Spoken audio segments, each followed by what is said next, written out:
जय हिंद। आज की इस वीडियो में हम लोग मैथ से संबंधित कुछ महत्वपूर्ण प्रश्नों पर विचार करने वाले हैं। आइए क्वेश्चन नंबर पहला देखिए क्या कहता है।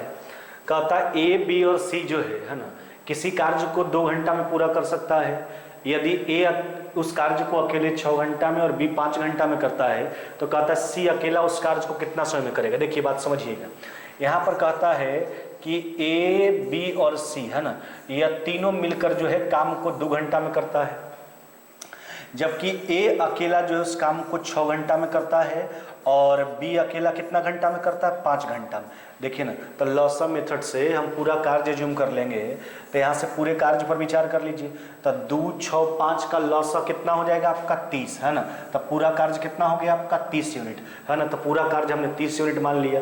अब देखिए तीनों मिलके 2 घंटा में 30 यूनिट करता है, 1 घंटा में कितना करेगा 15। अच्छा, ए जो है यह 6 घंटा में 30 यूनिट करता है, 1 घंटा में कितना करेगा 5। और बी जो है वह 5 घंटा में 30 यूनिट करता है, 1 घंटा में कितना करेगा 6। अब हमसे कहता है सी अकेला जो इस कार्य को कितना समय में करेगा। देखिए तो सी का पर्सनल टाइम पूछा, तब पूरा कार्य हो गया आपका 30 यूनिट। अब सी से पूछा गया सी अकेला इस कार्य को कितना समय में करेगा, तो क्या करेंगे पूरे कार्य में सी के 1 घंटा के कार्य से भाग लगाएंगे। अब देखिए तो सी के 1 घंटा कार्य कैसे निकालेंगे, तो तीनों के 1 घंटा के कार्य में ए और बी के 1 घंटा के कार्य को घटा लेंगे। अब देखिए ना, तो तीनों के 1 घंटा का कार्य 15 यूनिट, जबकि ए और बी के 1 घंटा कार्य 11 यूनिट। तब 15 में से 11 गया कितना हो गया आपका 4 है ना। तो आपका उत्तर हो जाएगा 15 बट्टा कितना हो जाएगा आपका 2। कहने का मतलब कितना हो जाएगा आपका 7.5 घंटा। कितना हो जाएगा आपका 7.5 घंटा उत्तर हो जाएगा। ऑप्शन नंबर क्या हो जाएगा बी है ना। सी का पर्सनल टाइम पूछा गया था, तब पूरा कार्य में सी के 1 घंटा के कार्य से भाग लगा दिया गया, समय निकल के आ गया 7.5 घंटा। आइए अगला क्वेश्चन पर विचार करते हैं। देखिए क्या कहता है। कहता है ए, बी और सी की कार्य क्षमताओं का जो अनुपात है वह 3:5 अनुपात कितना है 1। वे एक साथ काम करते हुए उस काम को 5 दिन में पूरा करते। देखिए कार्य क्षमता जो होता है, इफिशियंसी जो होता है, वह किसी व्यक्ति के द्वारा 1 दिन में किया गया कार्य होता है ना। तो अब देखिए तीनों के कार्य क्षमताओं के बीच का रेशियो 3:5:1 है। तीनों मिलकर काम को 5 दिन में। उसके बाद कहता है ए और बी जो है 3 दिनों के लिए एक साथ काम किया, शेष कार्य को सी अकेले कितना दिन में पूरा करेगा। अब देखिए ना, तो तीनों मिलकर काम को 5 दिन में पूरा करता है। अब देखिए ना, तो तीनों के 1 दिन के कार्य से गुना करें, यानी इफिशियंसी से गुना कीजिए। तो 5 3 8 कितना हो गया 9 है ना। तो यहाँ 9 से गुना करेंगे, तीनों के 1 दिन का काम हो गया, 5 दिन में पूरा करता है। तो ये आपका टोटल काम हो गया। इसमें ए और बी 3 दिन तक कार्य करता है। देखिए तो ये पूरा कार्य हो गया। ए और बी को 3 दिन करवाइए, ए और बी के 1 दिन का काम कितना हो गया 8, 3 दिन काम करवाए। अब जो शेष बचा काम है, कहता है इस काम को सी कितना दिन में करेगा, शेष काम को। तो ये पूरा कार्य में ए और बी 3 दिन कार्य किया, उसको घटा लिए। अब देखिए जो शेष काम बचा, इसमें सी के 1 दिन के कार्य से भाग लगा देंगे। तो सी का 1 दिन का कार्य कितना है आपका 1 है ना। तो 45 में से 24 चला गया, कितना हो गया आपका 21 दिन है ना। कितना हो जाएगा आपका 21 दिन। यही आपका उत्तर हो जाएगा। कहने का मतलब है कि शेष कार्य को सी अकेले जो है कितना दिन में पूरा करेगा 21 दिन में। तो इफिशियंसी क्या होता है, किसी व्यक्ति के द्वारा 1 दिन में किया गया कार्य। तो तीनों मिलकर 5 दिन में, तो सबका इफिशियंसी जोड़े 9 यूनिट, ये पूरा कार्य हो गया। इसमें ए और बी जो है 8 दिन 3 दिन तक मिलकर साथ में काम करता है। तो ए और बी के 1 दिन का कार्य 8 यूनिट, 3 दिन काम करवाए। जो बचा काम था उस सी से करवाना था, तो सी के 1 दिन के कार्य से भाग लगा दिया गया। आपका उत्तर आ गया 21 दिन। ऑप्शन नंबर क्या हो जाएगा आपका ए है ना। आइए अगला क्वेश्चन पर विचार करते हैं। देखिए क्या कहता है। कहता है एक बस का जो पहिया है उसकी त्रिज्या 35 सेंटीमीटर है। 33 किलोमीटर प्रति घंटा की गति बनाए रखने के लिए पहिए को प्रति मिनट कितना बार घूमना होगा। अच्छा, कहता है पहिया को प्रति मिनट कितना बार, यानी 1 मिनट में कितना बार घूमना होगा। तो क्या करेंगे, पहिया के द्वारा पहले 1 मिनट में तय दूरी निकाल लेंगे और 1 मिनट में जो तय दूरी आएगा उसमें 1 चक्कर में तय दूरी से भाग लगा देंगे है ना। तो कितना चक्कर लगाएगा 1 मिनट में निकल के आ जाएगा। अब देखिए ना, तो पहिया का जो स्पीड था वह था 33 किलोमीटर प्रति घंटा। तो 33 किलोमीटर को मीटर में लिखिएगा 33,000। अब इसको सेंटीमीटर में कन्वर्ट करना है तो 100 से और गुना कर लेंगे। तो यह जो दूरी है, यह दूरी 1 घंटा का दूरी है ना। तो इसको 1 मिनट में बदलना है, तो इसको क्या करेंगे 60 से भाग दे देंगे। तो ये 1 मिनट का दूरी हो गया। अब इसमें क्या करेंगे, पहिया के द्वारा 1 चक्कर में तय दूरी से भाग लगा देंगे। सेंटीमीटर में इसलिए कन्वर्ट किया गया क्योंकि पहिया का जो त्रिज्या था वो 35 सेंटीमीटर था। अब देखिए तो 1 चक्कर में तय दूरी उसका परिधि, और परिधि क्या होता है 2πr या πd आप बोल सकते हो। तो त्रिज्या मालूम है तो 2πr, तो 2 गुना ये हो जाएगा 22, 7 को पलट दीजिए ऊपर। इसका रेडियस कितना था आपका 35 सेंटीमीटर। चलिए इसको हल कर लीजिए। तो देखिए ना, 7 7 से काट लीजिए, कितना बार में कट जाएगा? 5 बार में, है ना। अब देखिए तब 5 और दूना कितना 10, एक शून्य काट के 100 को हटा दीजिए, है ना। अब देखिए 11 से कट जाएगा 3 बार में, 11 से कट गया आपका कितना बार में? 2 बार में, है ना। अब देखिए 6 से काट लीजिए, ये 3000 हो गया, कट जाएगा 500 बार में, है ना। तब 500 बटा 2 कितना हो जाएगा आपका? 250। 500 बटा कितना हो जाएगा? 2, यानी कितना हो जाएगा आपका? 250। यही पूछा गया था कि पहिया जो है प्रति मिनट कितना चक्कर लगाएगा, तो पहिया के द्वारा 1 मिनट में जो चक्कर लगेगा उसका संख्या कितना हो जाएगा? 250। हमने क्या किया? 33 किलोमीटर था, उस दूरी को सेंटीमीटर में कन्वर्ट किया। वह 1 घंटा का दूरी था, उसको 1 मिनट का दूरी बदलने के लिए हमने 60 से भाग दिया। उस दूरी में जो है 1 चक्कर में तय दूरी से भाग लगा दिए। कितना चक्कर लगाएगा 1 मिनट में पहिया, निकल के आ जाएगा, कितना हो जाएगा आपका? 250। आइए अगला क्वेश्चन पर विचार करते हैं। कहता है 150 मीटर लंबी एक रेलगाड़ी जो एक मील पत्थर को 15 सेकंड में पार करता है। देखिए पत्थर को पार करता है यानी खुद की लंबाई को पार करेगा। तो यहाँ से पहला रेलगाड़ी का लंबाई निकाल लीजिए। देखिए तब पहला रेलगाड़ी का लंबाई, है ना, पत्थर को पार कर खुद की लंबाई को पार करेगा, पार करता है 15 सेकंड में, तो मीटर में सेकंड में, यानी हो गया कितना आपका? 10 मीटर प्रति सेकंड। अब देखिए बात समझिए, अब क्या कहता है? और विपरीत दिशा में चल रही उसी लंबाई की एक अन्य रेलगाड़ी को 12 सेकंड में पार करता है। दूसरा रेलगाड़ी का चाल किलोमीटर प्रति घंटा। देखिए इसका चाल तो 10 मीटर प्रति सेकंड है। अब दूसरा वाला का चाल हम मान लेते हैं, दूसरा रेलगाड़ी जो है उसका चाल को 1 मीटर प्रति सेकंड हम अगर मान लेते हैं, समझिएगा बात को, ये दूसरा वाला का चाल है। ये पहला का चाल तो निकल गया, दूसरा का चाल हमको बताना है जो किलोमीटर प्रति घंटा में बताना है, लेकिन उसको मीटर प्रति सेकंड में ही एज्यूम कर रहे हैं क्योंकि पहला वाला का चाल मीटर प्रति सेकंड में। अब देखिए रेलगाड़ी सेम लंबाई का है, तो रेलगाड़ी एक दूसरे को पार करेगा तो दूरी जोड़ेंगे, 150 कितना हो जाएगा आपका? 300। अब देखिए अपोजिट डायरेक्शन है, तो पहला वाला का चाल 10 मीटर प्रति सेकंड, दूसरा वाला को हमने 1 मीटर प्रति सेकंड माना। ये भी मीटर में, भी मीटर प्रति सेकंड में, कुछ भी चेंज करने की आवश्यकता नहीं है। 12 सेकंड में पार करता है, यहाँ 12 से गुना कर लीजिए। चलिए 12 से काटिए, 12 से कट गया 2 बार में, आई हो जाएगा 5 बार में। अतः x का जो मान हो जाएगा आपका, x बराबर कितना हो जाएगा आपका? 15 मीटर प्रति सेकंड। लेकिन उत्तर तो आपको किलोमीटर प्रति घंटा में गिवन किया गया है। तो देखिए 15 की मीटर प्रति सेकंड को किलोमीटर प्रति घंटा में बदलना है, तो 18/5 से गुना कर लेंगे। चलिए 5 से काट लीजिए 3 बार में, है ना, तो कितना हो जाएगा आपका? यह हो जाएगा 54 किलोमीटर प्रति घंटा। कितना हो गया आपका? 54 किलोमीटर प्रति घंटा। देखिए फिर से ध्यान दीजिएगा, यहाँ हमने आपका जो उत्तर आया वो 15 मीटर प्रति सेकंड आया, लेकिन आपके पास जो ऑप्शन गिवन किया गया था वो ऑप्शन था आपका किलोमीटर प्रति घंटा में। तो इस मीटर प्रति सेकंड को हमने किलोमीटर प्रति घंटा में बदलने के लिए 18/5 से गुना किया। आपका उत्तर हो गया 54 किलोमीटर प्रति घंटा। आपका उत्तर हो जाएगा ऑप्शन नंबर तीसरा, है ना। आइए अगला क्वेश्चन पर विचार करते हैं।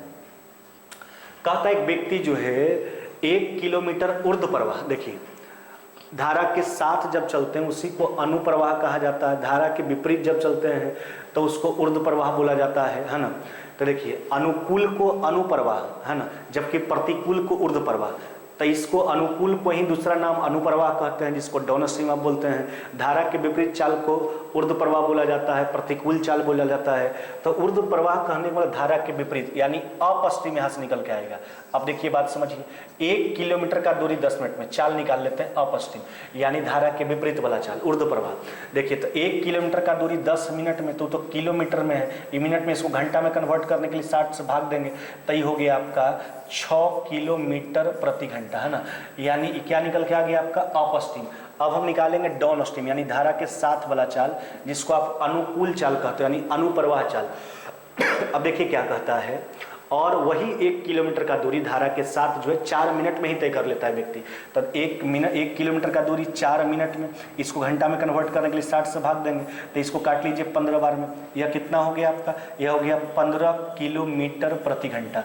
यहाँ से दोनों चीज निकल के आ गया, अनुकूल चाल आ गया आपका 15 किलोमीटर प्रति घंटा धारा के साथ, जिसको डाउन स्ट्रीम बोला जाता है। प्रतिकूल चाल जिसको ऊर्ध्व प्रवाह बोला है वो अपस्ट्रीम निकल के आ गया 6 किलोमीटर प्रति घंटा। हमसे कहता है प्रवाह की गति। देखिए हम पीछे भी चर्चा किए थे कि अगर अनुकूल और प्रतिकूल चाल दोनों मालूम हो जाए तो शांत जल में नाव का चाल जो होता है वो होता है अनुकूल प्लस प्रतिकूल बटा 2। अगर यहाँ पर वही बात है, नाव के जगह पर व्यक्ति है, तो अगर व्यक्ति का चाल निकालना है तो डाउन स्ट्रीम प्लस में अप स्ट्रीम बाई 2, लेकिन अगर धारा का निकालना है, प्रवाह का निकालना है तो अनुकूल माइनस में प्रतिकूल बटा 2, यानी डाउन स्ट्रीम माइनस में अप स्ट्रीम बाई 2। तो कितना हो जाएगा आपका, यह हो जाएगा 15 माइनस में 6 बटा कितना हो जाएगा आपका 2, तो 9 बटा 2 कितना हो जाएगा आपका, यह हो जाएगा आपका 4.5 किलोमीटर प्रति घंटा। यही पूछा गया था, आपसे पूछा गया था कि धारा की यानी प्रवाह की गति बताइए, प्रवाह का गति कितना हो जाएगा आपका 4.5 किलोमीटर प्रति घंटा, है ना। आइए अगला क्वेश्चन पर विचार करते हैं। कहता है एक बेईमान दूध वाला जो है 25 रुपये प्रति लीटर के हिसाब से दूध खरीदता है और उसमें 1/5 पानी मिलाकर मिश्रण को 29 रुपये प्रति लीटर के हिसाब से बेच देता है। तो कहता है उसका लाभ का प्रतिशत बताना। देखिए नॉर्मल बात है, 25 रुपये लीटर के हिसाब से खरीदा, समझिएगा बात को, तो उसका 1 लीटर का क्रय मूल्य कितना हो गया 25 रुपया। अब देखिए तो 29 रुपये लीटर के हिसाब से बेचता है, लेकिन बात समझिएगा 1 लीटर जो दूध खरीदा है तो उसमें 1/5 पानी मिला दिया, तो 1 लीटर का क्रय मूल्य तो 25 रुपया, उसका लागत 25 रुपया लगा है। अब इसको 29 रुपये के हिसाब से बेचता है, लेकिन 1/5 पानी मिलाता है, तो अगर 1 लीटर दूध लेंगे तो उसमें 1/5 पानी डालेंगे तो 1 जोड़ 1/5 यानी 6/5 लीटर तैयार हो गया। तो यही 1 लीटर से कितना तैयार हो गया, 6/5 लीटर दूध तैयार हो गया। तो लगा तो कॉस्ट प्राइस जो लगा उसको 1 लीटर का ही लगा, लेकिन उससे वो 6/5 लीटर दूध तैयार कर लिया और बेचता है 29 रुपये के हिसाब से। तो एक देखिए तो ये क्रय मूल्य हो गया आपका 1 लीटर का, उस 1 लीटर से दूध तैयार हुआ 6/5, है ना। तो ये क्रय मूल्य विक्रय मूल्य, चलिए हो गया आपका 125 और ये कितना हो जाएगा आपका 174, यानी क्रय मूल्य 125 यूनिट, विक्रय मूल्य कितना हो जाएगा आपका 174 यूनिट। आपसे लाभ का प्रतिशत बताने के लिए कहता है। अब देखिए ना तो लाभ कितना का हो जाएगा इसको, है ना। तो लाभ जो हो गया आपका वह कितना हो जाएगा आपका, यह हो जाएगा आपका 49 का, नहीं 49 यूनिट का लाभ हो गया। कहाँ से हुआ 125 से, 49 जो 125 का कितना परसेंट है, चलिए 25 से काट लीजिए 4 बार में, कट गया 5 बार में, 5 से काट लेंगे 9 बार में 45, अब बचा 8 यानी दशमलव कितना हो गया आपका 4 बचा 0.8, है ना। अब देखिए इसको गुना कर लीजिए तो हो जाएगा आपका 39 दशमलव कितना हो जाएगा 2, 39.2%। यही पूछा गया था कि उसके लाभ का प्रतिशत बताइए, अतः उसके लाभ का प्रतिशत कितना हो गया आपका 39.2%।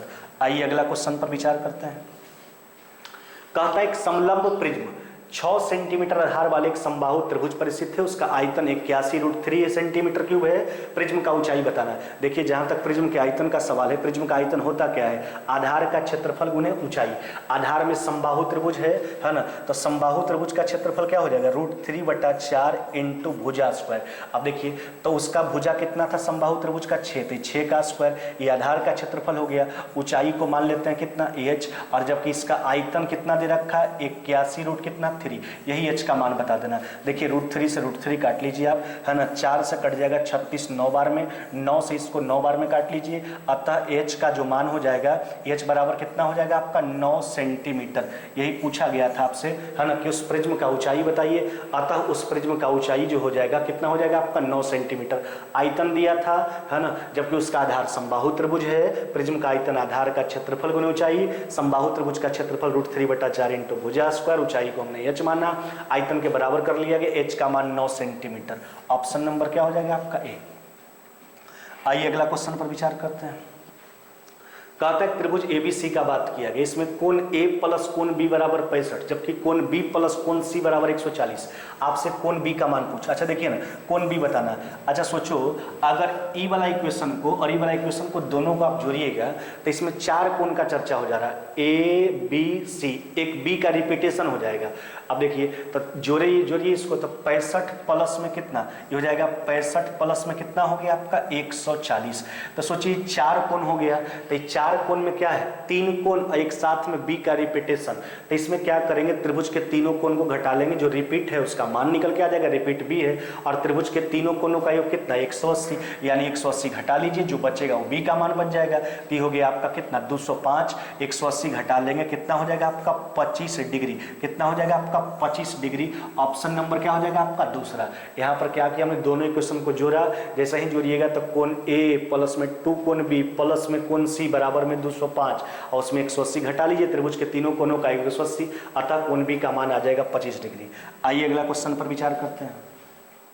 कहता है कॉलेज में जो है 40% छात्र को ग्रुप ए दिया गया, शेष के 75% को ग्रुप बी दिया गया और शेष 12 छात्रों को सी दिया गया। तो ग्रुप के लिए आवेदन करने वाले छात्रों का कुल संख्या, शेष वाला कंडीशन है। देखिए ना, अब अकॉर्डिंग टू क्वेश्चन जो है, अब देखिए मान लेते हैं कि आवेदन करने वाले कुल छात्रों का संख्या कितना, x। अब देखिए पूरे विद्यार्थी में 40% को ग्रुप ए दिया गया, तो शेष कितना बचा आपका 60%, यही शेष बचा। अब शेष जो बचा उसका 75%, अब सोचिए इसका 75% को बी दिया गया, तो इसका कितना बच गया आपका 25%, और जो बचता है उसको सी मिलता है, और सी वाला का मान कितना है आपका 12। चलिए काट लीजिए, 12 से कट जाएगा 5 बार में, 5 से काट लीजिए 20 बार में, है ना, 25 से काट लीजिए 4 बार में, इसलिए x बराबर कितना हो गया आपका 80, है ना। कहने का मतलब है कि ग्रुपों के लिए आवेदन करने वाले छात्रों का जो कुल संख्या हो जाएगा, संख्या कितना हो जाएगा आपका 80, ऑप्शन नंबर हो जाएगा आपका तीसरा, है ना। आइए अगला क्वेश्चन पर विचार करते हैं। कहता है दो संख्याओं का योग 520 है ना, उसमें बड़ी संख्या को 4% कम कर दिया जाए और छोटी को 12% बढ़ा दिया जाए तो प्राप्त संख्याएं एक समान हो जाती है, अतः छोटी संख्या का मान पूछा। देखिए अब हम मान लेते हैं यहाँ पे बड़ी संख्या को a मान लेते हैं और छोटी संख्या को b मान लेते हैं। अब देखिए समझिए, कहता है बड़का को 4% घटाइए, अच्छा 4% घटाइएगा तो ये अपना 96% बचेगा, और छोटका को 12% बढ़ाइए तो ये अपना 112% हो जाएगा। नहीं, अब देखिए कहता है इस परिस्थिति के बाद जो है दोनों आपस में क्या होता है, बराबर हो जाता है। अब देखिए रेशियो निकाल लेंगे दोनों के बीच का, 16 से 6 बार में कट जाएगा, कितना बार में कट जाएगा 7 बार में। कहने का मतलब है a/b का जो मान आ जाएगा वह कितना हो जाएगा आपका 7:6। यह दोनों संख्याओं के बीच का रेशियो आ गया जिस दो संख्या का चर्चा कर रहा है। अब इसमें कहता है छोटका संख्या बताइए, तो छोटका संख्या मेरे हिसाब से क्या है b, तो b का मान बता देना। अच्छा देखिए दोनों का योग कितना है 520, अच्छा यूनिट दोनों मिला के कितना हुआ आपका 13, तो 13 यूनिट बराबर 520, एक यूनिट का मान निकाल लिया गया। छोटका संख्या पूछा यानी 6 यूनिट का मान बता देना। चलिए इसको काट लीजिए 40 बार में, 40 गुना 6 कितना हो जाएगा आपका 240, है ना। 40 गुना 6 कितना हो जाएगा 240, आपका उत्तर हो जाएगा ऑप्शन नंबर तीसरा, है ना, ऑप्शन नंबर तीसरा। आइए अगला क्वेश्चन पर विचार करते हैं। कहता है 9 कोसेक स्क्वायर थीटा, है ना, प्लस में 4 कोस स्क्वायर थीटा प्लस में 5/1 + tan स्क्वायर थीटा, इसका संख्यात्मक मान बताना। देखिए बात समझते चलिएगा। अच्छा कोसेक को पलटेंगे तो क्या होगा साइन, है ना, तो हो जाएगा 9, क्या हो गया आपका, यह हो गया साइन स्क्वायर थीटा, समझिएगा बात को। अब प्लस में यह हो गया आपका 4 cos स्क्वायर थीटा, अब प्लस में, अब बात समझिए। अच्छा आप सेक और टेन का रिलेशन क्या जानते हैं, सेक स्क्वायर थीटा माइनस में tan square theta equal to 1, तो उधर 10 को भेजिएगा तो सेक स्क्वायर थीटा बराबर 1 + tan स्क्वायर थीटा, अतः 1 + tan स्क्वायर थीटा का मान किसके बराबर होगा सेक स्क्वायर, यानी इसको आप लिख सकते हैं सेक स्क्वायर थीटा। ठीक है, क्या लिख सकते हैं सेक स्क्वायर थीटा, तो सेक पलट के क्या हो जाएगा आपका कॉस, है ना, तो ये हो जाएगा आपका कॉस स्क्वायर थीटा। अब देखिए ना, तो ये दोनों जोड़ दीजिए, है ना, तो ये हो जाएगा आपका 9 साइन स्क्वायर थीटा, है ना, और ये हो जाएगा आपका 5 और 4 कितना हो जाएगा आपका 9 cos स्क्वायर थीटा।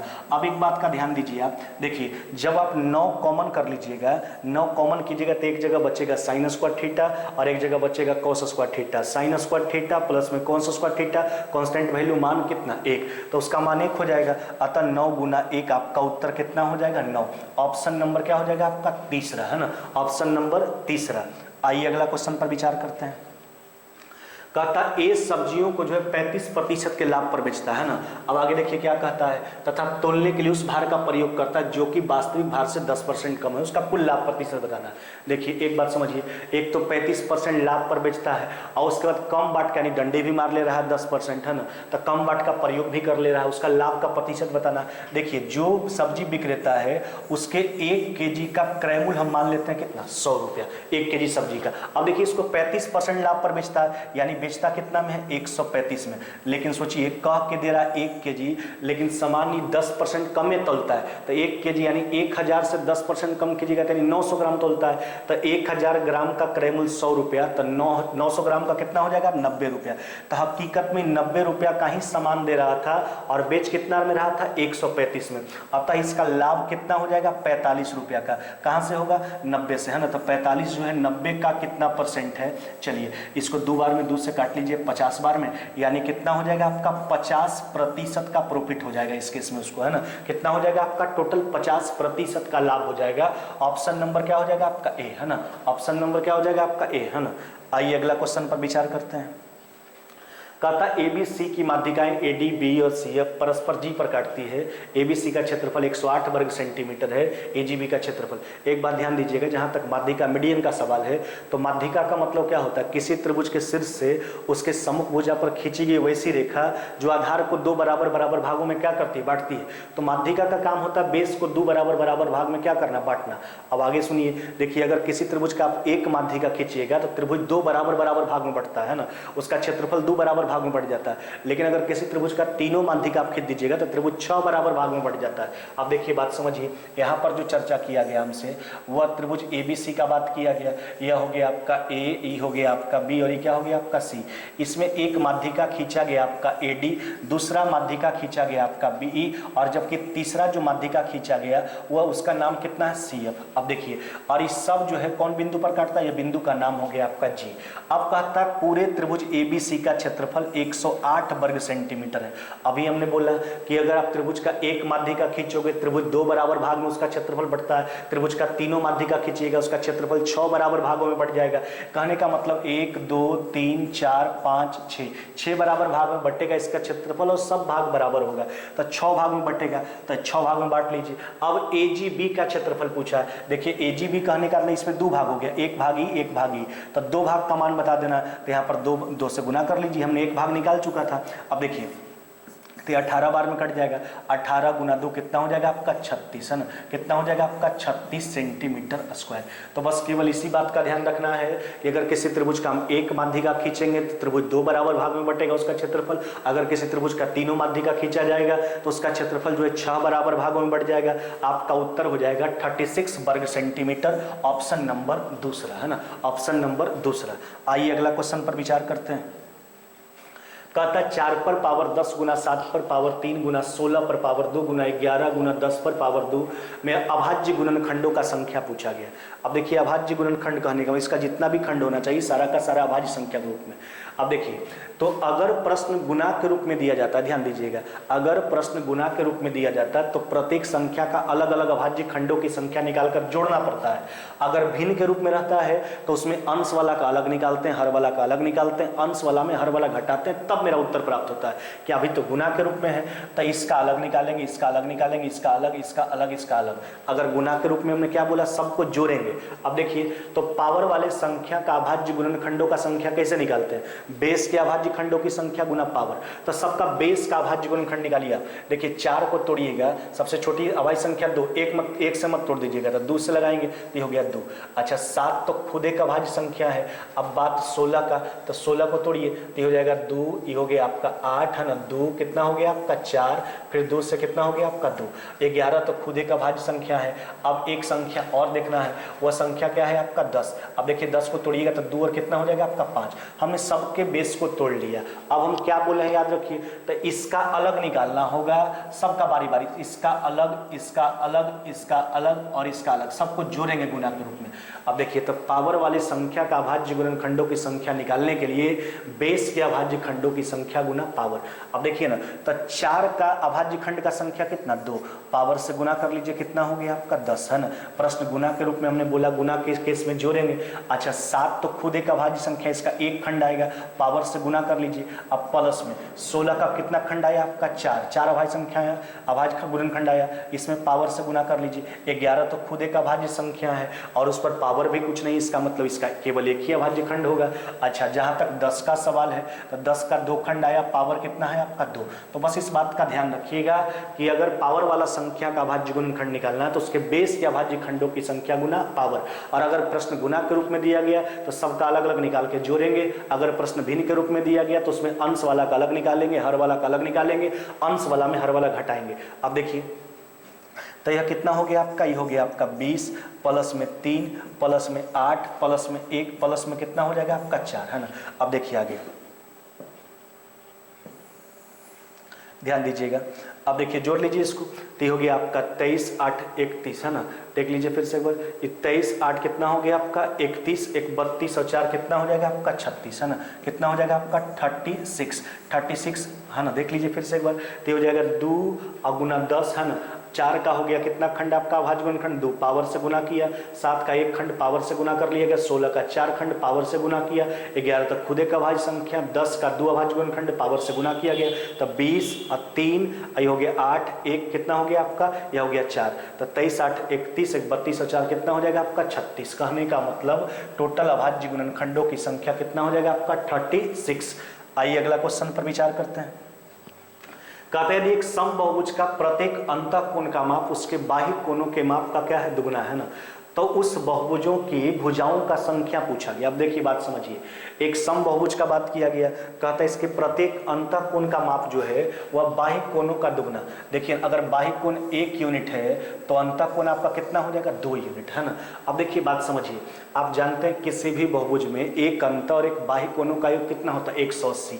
तो देखिए 180 होता है एक अंत और एक बाह्य कोणों का योग, तो दोनों मिला के यूनिट 3। हम एक बाह्य कोण का मान निकालेंगे, तो एक बाह्य कोण का मान कितना हो गया 60 डिग्री, बाह्य कोण का मान निकाल लिया गया, यानी उस समबाहुभुज का प्रत्येक बाह्य कोण 60 डिग्री। अब देखिए किसी भी बहुभुज के सभी बाह्य कोणों का योग कितना 360। यहाँ पर बात समबाहुभुज का, तो एक बाह्य कोण से भाग लगा दीजिए, तो एक बाह्य कोण का मान कितना है 60, यानी 6 गो कोण, 6 गो क्या हो जाएगा आपका भुजा।